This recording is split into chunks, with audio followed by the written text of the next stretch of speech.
Oye, Jesús, ¿y qué ganaría México y Estados Unidos con el otro escenario, con la condena de Genaro García Luna, si el narcotráfico sigue exportando igual o más cantidad y variedad incluso de drogas a Estados Unidos?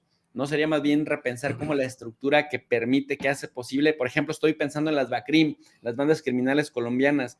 Ya no está el cartel de Cali, ya no está el cartel de Medellín, esos poderosos carteles del norte del Valle, por ejemplo, Sí, hasta el cual le sacaron a esta serie del cartel de los sapos. ajá. Y sin embargo, hoy en día, pues sigue el tráfico a todo lo que da desde Colombia. ¿Qué ganan? ¿Tiempo, show, justifican su trabajo? O sea, cómo se puede combatir en serio, digamos, el asunto? Bueno, sentenciando a García Luna, creo que México gana y gana Estados Unidos. Estados Unidos gana en el sentido de que deja su establishment, deja su estructura bien definida, haciendo creer que sigue siendo el policía contra el narcotráfico y haciendo creer de que el verdadero problema del narcotráfico en Estados Unidos es nada más de los mexicanos, es por causa de los mexicanos. Le manda una señal muy clara a los mexicanos y a los norteamericanos, la justicia norteamericana, diciendo en México están los delincuentes y los narcotraficantes.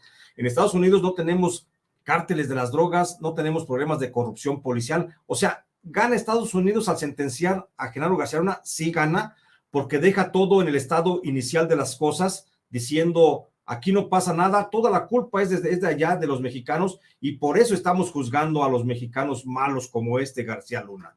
Y ahí gana Estados Unidos. Pero también gana el gobierno de México porque de alguna forma establece el principio de que pues la autoridad, la justicia de Estados Unidos es más alta que la justicia norteamericana y a esa justicia nadie se puede escapar.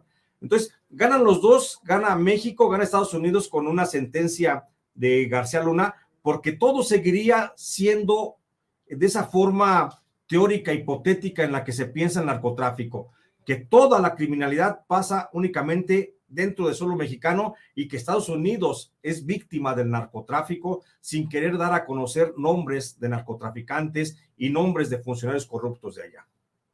Fíjate, Jesús, hay una teoría de un teórico de las relaciones internacionales que se llama realismo estructural, se llama Kenneth Waltz.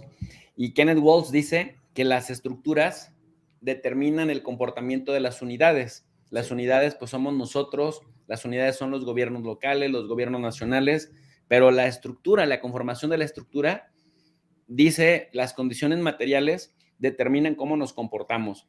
Y fíjate que yo antes descartaba mucho esa teoría, porque bueno, para empezar, surgió ya por los años 50, pero cada vez le veo más peso en el sentido de que si hoy en día, mira, por ejemplo, ya desapareció Pablo Escobar, ya desaparecieron los hermanos Ochoa, ya del cartel de Medellín, ya desaparecieron los Rodríguez Orihuela del cartel de Cali, y bueno, dice Ana Lilia Pérez en Los Mares de la Cocaína, que también han ido desapareciendo un montón de capos, tanto en Perú, en Colombia, en México, y sin embargo, pues cada vez vemos los territorios más dominados y más y más y más y más por el narcotráfico, porque finalmente hay una condición estructural que implica que aunque desaparezcan las grandes cabezas de esta época, de este momento, los que vengan, la gente que venga en adelante, pues va a seguir siendo de alguna manera condicionada por las estructuras preexistentes. Entonces, ¿qué responsabilidad tiene, digamos, el gobierno de Estados Unidos en la generación, en el fortalecimiento de esas estructuras? Únicamente se explica por el consumo tan voraz en Estados Unidos, porque, bueno, recordemos que está también en una crisis de opioides muy importante en este momento y que está predominando un enfoque de la seguridad únicamente más allá del de la salud.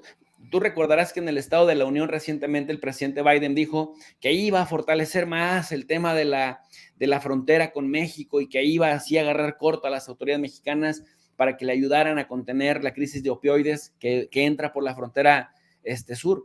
Y uno se preguntará, ¿y qué van a hacer con respecto a disminuir el consumo desde allá? Porque me parece que a mí esa es una condición material, una condición estructural que determina todo lo demás, ¿no, Jesús? ¿O me equivoco? No, estoy de acuerdo contigo, mi querido doctor, estoy de acuerdo contigo. Creo que esa esa estructura sí va a determinar la funcionalidad del narcotráfico en México, pero también hay que recordar una cosa, también lo que también determina mucho de cómo funciona el narco en México son justamente los planes del gobierno norteamericano de combate al narcotráfico. Acuérdate que en México el narcotráfico no era ningún problema de seguridad nacional para México, ni de seguridad pública para México, ni tampoco siquiera de salud para México, hasta antes de que interviniera Estados Unidos. El problema del narcotráfico en México crece cuando Estados Unidos decide combatirlo, cuando surge la famosa Operación Cóndor en 1975, con el combate a los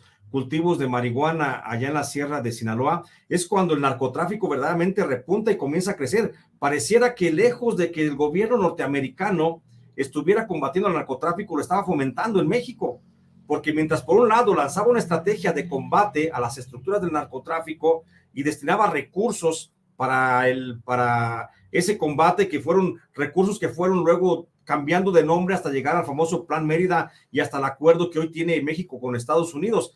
Esos programas pareciera que más que combatirlos son como para administrar el narcotráfico en México.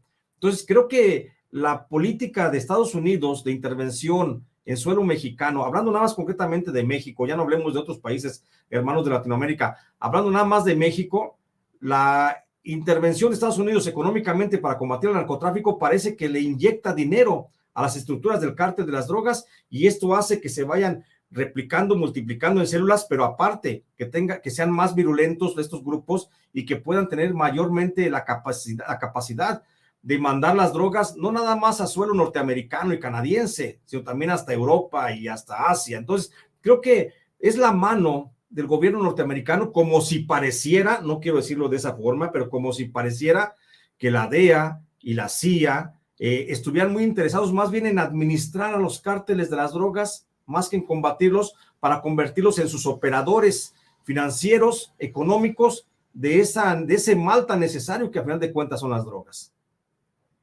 Y que además estamos hablando de un mercado multimillonario, ¿no? De unos entre 150,000 y 200,000 millones de dólares al año, sí, lo que se consume de drogas en Estados Unidos en sus diferentes variedades.